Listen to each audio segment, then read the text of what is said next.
Tja, Freunde, als hätte ich es nicht erahnen können. Guti regt sich auf und versteht Mourinho nicht, warum er Arda Güler ausgewechselt hat. Ja, das kann ich auch nicht verstehen. Das hatte ich ja schon vorher gesagt.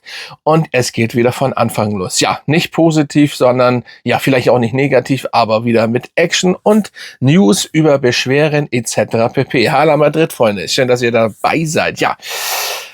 Guti, unsere alte Legende hat sich aufgeregt und versteht Mourinho nicht. Wie kann man oder wieso, ja, oder wie kann es sein, dass man Arda Güler, den besten Mann, einfach auswechselt? Ja, das ist ja und unvorstellbar, wie ich das schon die ganze Zeit sage, ne? Und statt, sag ich mal, Vinny, und ihr seht ja, ich bin trotzdem Vinny-Fan, aber wie kann man Vinny, der wirklich überhaupt nicht da war auf dem Feld, nicht auswechseln? Aber wie kann man Bellingham, der gut war, wie kann man Arda Güler auswechseln, der richtig gut war?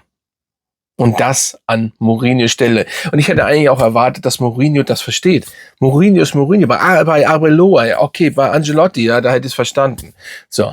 Aber bei Mourinho hätte ich erwartet, du siehst es, selbst wie sie wieder auf den Platz gekommen sind. Habt ihr das über den Mikrofon gehört? Selbst MAP hat zu Arda Güler gesagt, komm, geh auf deine Position. Ja, weil er ganz genau weiß, er wird mit Arda Güler Pässen gefüttert. So, er war der beste Torvorleger von MAP und über also letzte Saison und so weiter. Ja, jeder weiß es, nur die Trainer wissen es irgendwie nicht. Und so kommen wir natürlich zu dem Punkt, dass wirklich Alonso Arda Güler irgendwann haben möchte.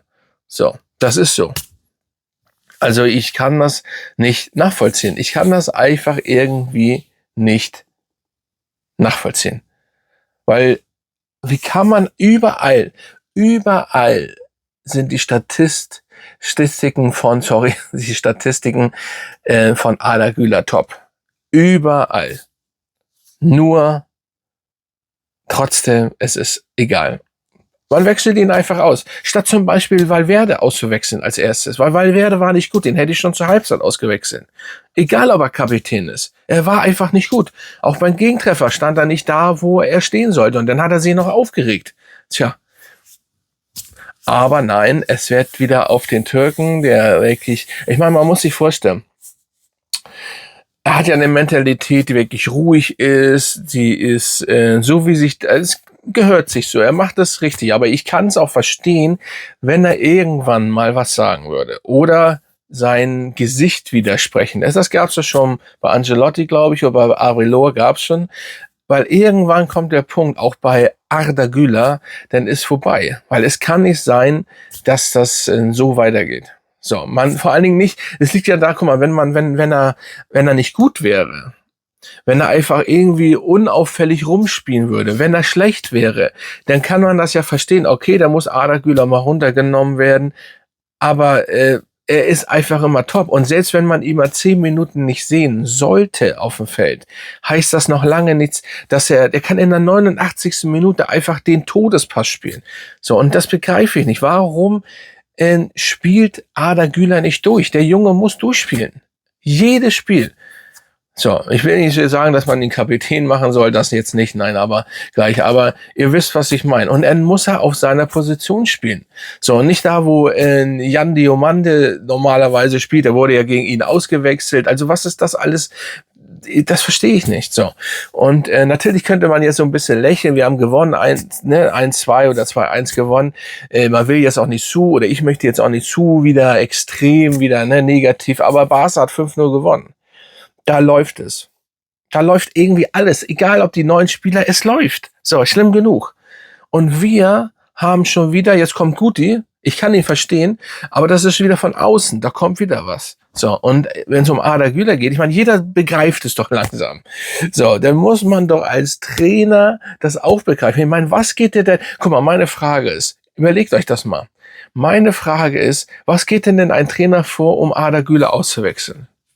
Schreibt mir mal in die Kommentare, was ihr denkt, was in einen Kopf eines Trainers, nicht unbedingt Mourinho, allgemein.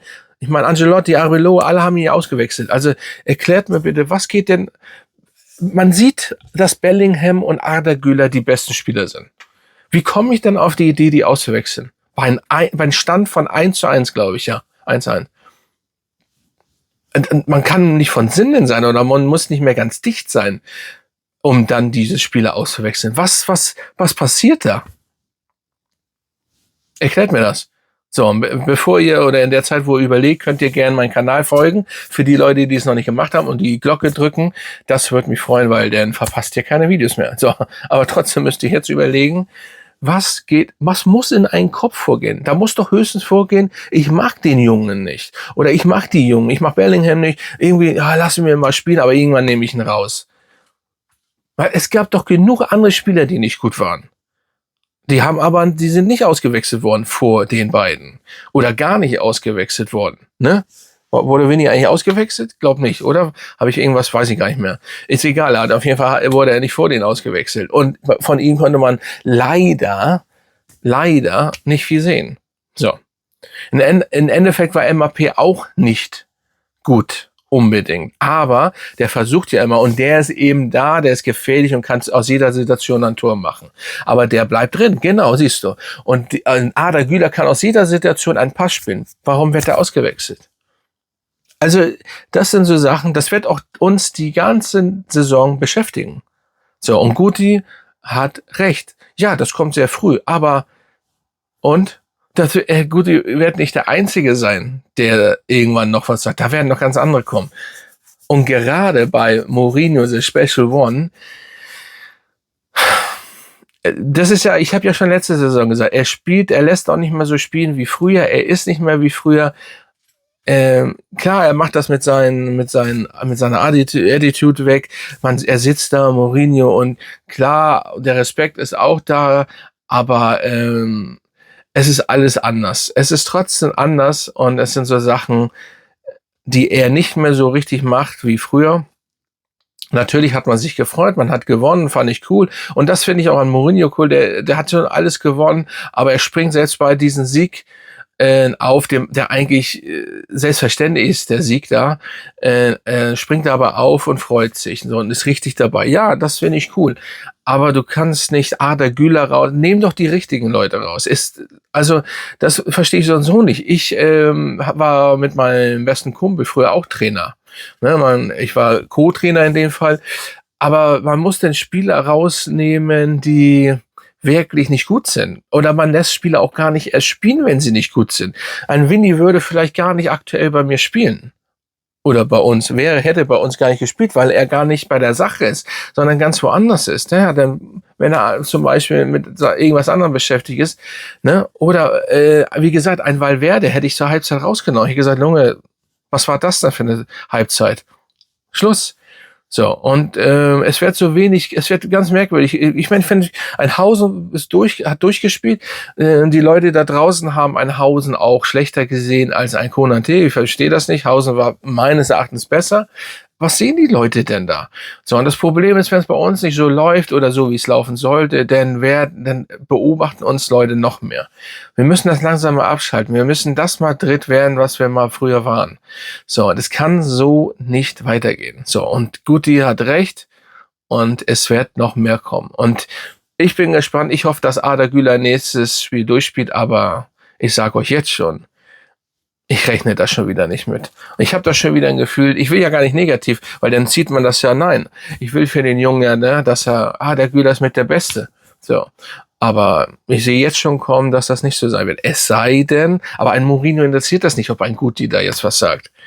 So. Deswegen, den wird das eher interessieren, wenn ein Perez was sagt. Aber sonst, tja, ich verstehe Perez auch nicht, ne, aber in manchen Fällen. Aber gut, so ist das. Schreibt mal in die Kommentare, was haltet ihr davon? Das ist meine Meinung.